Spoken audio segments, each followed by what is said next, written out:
Good afternoon folks, and welcome to today's edition of Fakeaway TV with Simi. Today we're going to be doing pasta bolognese, Camas style. It's a favourite of the young people when they go to the residential centre that we use at Camas over on Mull. All the food there is vegetarian, and this is one of the favourite in the evening. It's a nice kind of hearty meal after you've been out doing activities all day long. So we're going to make it up. It's pretty straightforward. By now you should have got your ingredient pack out so that you can get that all prepped and follow along. What I'm going to do is just run you through the ingredients quickly, and if you haven't sort of prepped it all yet, then it might be worth just pausing the video and doing that. Let's get cooking. So first thing you need, big pan, get some heat on,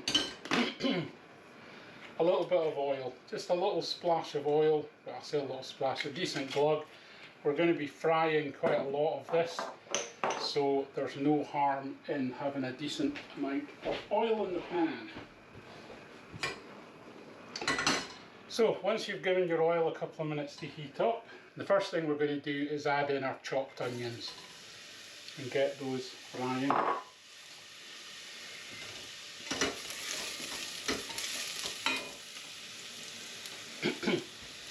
Now with the onions, we're going to give those a couple of minutes just to get started. You're really looking for those to, when they go in the pan, we're just looking for those to start to turn a slightly different colour, a wee bit more sort of browny. And then we can add in the celery. So celery goes in next.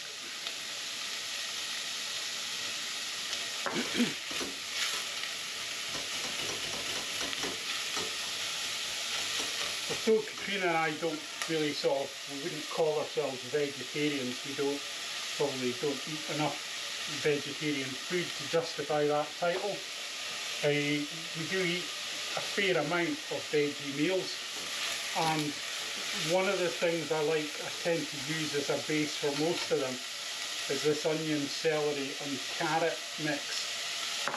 And the great thing about the celery is it adds a little bit of sort of saltiness without there being actual salt in it. But it just brings out the flavours of some of the other ingredients that you put in, the same way that salt does. And so you can get away with using less, or you'll notice actually that I never put salt in any of the stuff I cook. I just don't. I think the only thing I put salt in when I'm cooking in the kitchen or working in the kitchen is actually bread, because unsalted bread dough just doesn't work, unfortunately. But yeah, I don't put very much salt in food, so some folk find it tastes funny, but there's always salt on the table if they want to add a little bit themselves. So that's the carrots gone in. The other thing I tend not to put very much of, not relevant to this, but when I'm baking and things, is sugar. We've gradually, cut right back on the amount of sugar that we put in food when we're cooking it. So if I make, say, scones or something like that, a recipe that maybe calls for 30-40 grams of sugar, or pancakes or something like that, I just don't put sugar in. Because normally we're either eating them savoury with soup or something like that, if it's scone, or if it's pancakes we might be putting some maple syrup, some banana or something like that with them. So you're getting sugar from elsewhere. So yeah, just to try and cut down on the amount of sugar we put into food, makes it all a bit healthier. The only downside to doing that, I must admit, is that when I go out to eat, if I go for a cup of coffee and I have a cake or something when I'm out with people, quite often find it's just far too sugary now for my taste. You can actually feel the sugar in the cake. So definitely worth doing. Anyway, back to this recipe. We've got our onion, we've got our celery, we've got our carrots in there. Just frying away nice and gently. So we're just going to give that a couple more minutes. And then what I'm going to add in is the, sorry, not the peppers, the sweet potato. And again, it just needs, it's cut up fairly small. If you don't like sweet potato, you can leave it out. It's not the end of the world for this recipe. I just add it because, to be honest, I add it because it was in the recipe that I was given by one of the folks at Camas for this dish. And I like it, I like sweet potato, so in it goes. If you prefer not to have sweet potato in it, then I think that would be absolutely fine. I've certainly made it when I've not had sweet potato handy. And especially if I make it with the green lentils rather than the red, I'll quite often miss out the sweet potato because you don't need the sort of texture of the sweet potato in it to give it a bit of substance, really. So yeah, up to you. It's your food, so you make it how the taste appeals to you. Once you've had that going, you can put in the garlic. Garlic should probably have been in a little bit earlier, but it's not really going to make a lot of difference.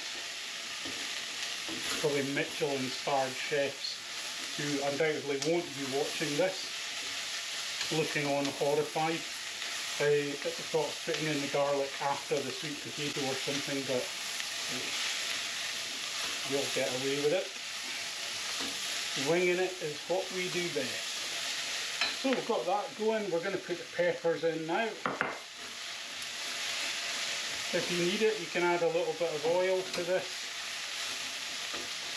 just to kind of keep anything from sticking. And we're just moving it all around.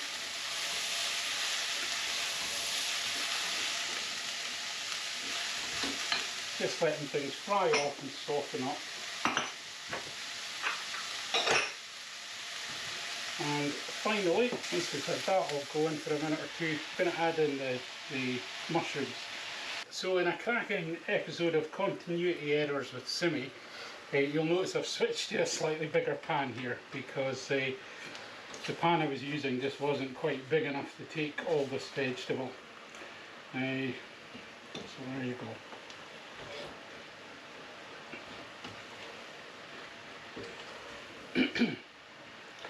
So once we've got things cooking away nicely and everything, the sweet potato in particular, once it starts to go from looking a little bit raw, you know, like sort of hard square blocks that you've chopped, it starts to just sort of soften up at the edges a wee bit. And it's pretty much good to go. You can see it change colour as well. It goes a slightly sort of deeper, richer colour, whatever it is. It's sort of orangey, isn't it, I think? Colour blind, so not the best person to be advising you on cooking via a colour recognition. But I think it's orange and it goes a slightly darker orange. So what we're going to do next is add in our passata.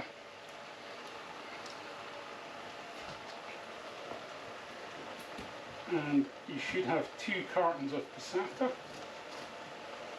Now my apologies if you've ended up with a slightly smaller pan than you need because of me. So along with the passata, what we're going to do is just carefully fill this, and I'm using water out of the boiled kettle just to speed things up.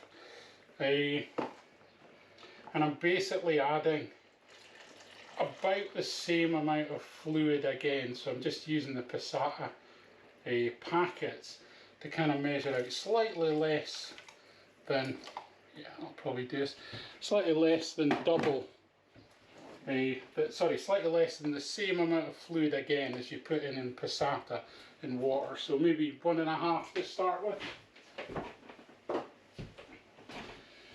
So if you go 1.5, if you can always add a little bit more water if you need it. So we're just going to give that a stir around, and we're going to, whoops, daisy. And then we're going to add in, once we've given that a stir around, we're going to add in the veg pots.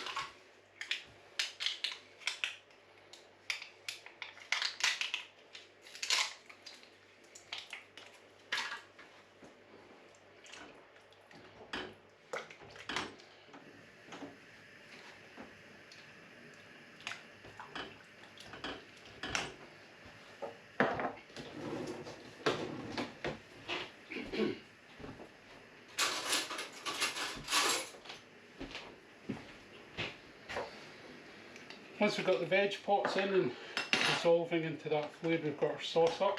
It's time to add a bit of Italian pizzazz. So you've got a packet, a little packet of herb mix. Looks a bit like somebody's marijuana stash, but it's basically just a mix of these 3 herbs. So I think if you put in about 2 teaspoonfuls to begin with, and you can always add a bit more if you taste it and feel that you want it to have a bit more of a taste. But you know, that's very much personal preference. It's down to you. If you try this, you like it and use it again, then as I say, oregano and basil, I'm adding about a teaspoonful of each herb, and I'm going to add about a teaspoonful of thyme as well.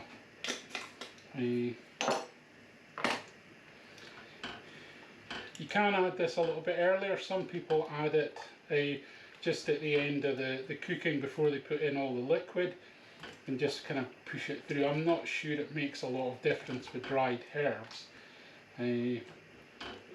Some spices it does, things like chili, it's good to kind of fry it for a moment or two in the pan. But with dried herbs like this, leafy herbs, I'm not sure it makes a lot of difference to the end flavour, to be honest. So we've got that in there, nice and jazzy. And then we want to add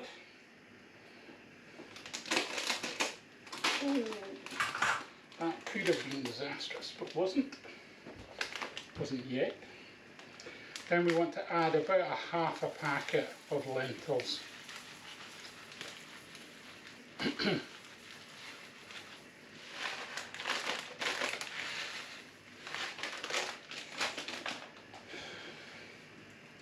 And just stir those through. When you first put the lentils in,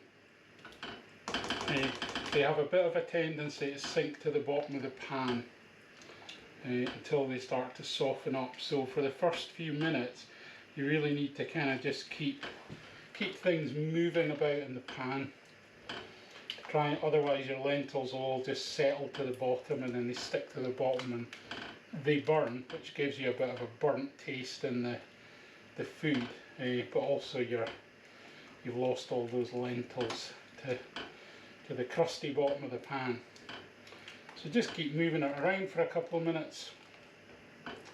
And as I say, once it starts to come up to the boil, you can put the heat up a little bit as well. We want to get this up to a nice simmer. Just keep everything shuggling about.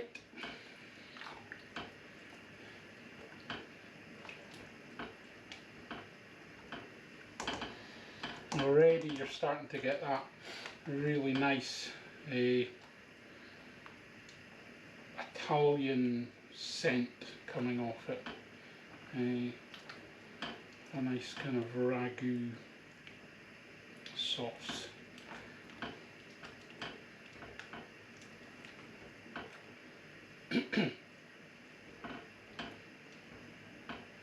So we have got our sauce bubbling away. We've kept stirring it. I can see that my lentils are just starting to sort of soften up, break up a little bit. Oh, down the bottom of the pan, I've missed a couple. You can sort of feel it a bit gritty at the bottom of the pan. It's not the end of the world. Just makes it harder to clean somewhere down the line. But as long as you haven't got too many of them down there, it shouldn't make a difference.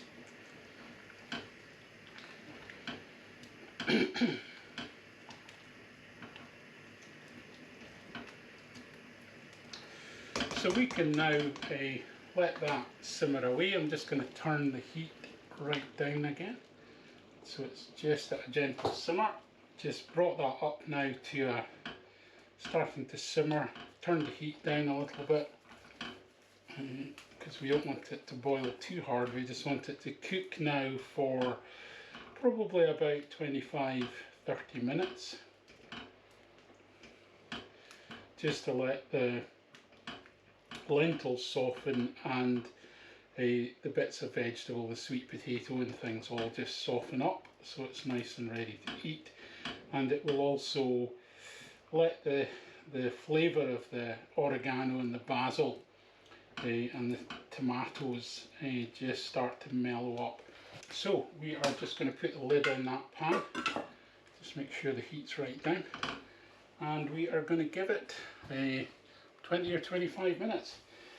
I'm not going to leave it completely. I am going to stir it every 4 or 5 minutes, so I'll just be doing some other stuff in the kitchen, getting cleared up while I'm waiting for that to... So I've been cooking this for about 20-25 minutes now. The lentils now have kind of broken up, so rather than being little red discs, they're kind of a bit more smooshy. The sweet potato has gone darker and softer, and if you're not sure, just check that a bit of the sweet potato kind of breaks pretty easy. It should be soft. It should be the same sort of consistency as an ordinary potato. If it's not, then you can cook it for a little bit longer. I think I got the amount of fluid just about right for the ingredients I've put in, but if yours gets a little bit too thick, then you can just add a little bit of water, just stir it in, just to keep it at the consistency you want. That's not a problem. If it's way too runny, it probably means that you didn't put in, you were a bit tight with putting in the lentils. So you can add a few more. You'll need to let it cook so that those new lentils cook off and soften up. But adding extra lentils will soften everything up quite nicely. It also burns when you get it on your finger. There we go. So that's it ready to go. Once it's cooked and soft, you can turn it off. It won't do it any harm just to sit. Get a pan of boiling water, get your pasta in there, get it cooked up till it softens up. Get the pasta drained in a plate, get some sauce on it, bit of cheese on the top, grated cheese, and that's you ready to go for almost the full Camas experience. For me, eating this properly really needs a table full of young people who are hungry after a day's running about outside at Camas, enjoying the freedom of wild spaces. But we can't have that at the moment, so I'm going to have a bowl of this with Katrina, and we'll probably share some good memories of having been at Camas in the past with young people, and look forward to being there again in the future. In the meantime, enjoy your dinner.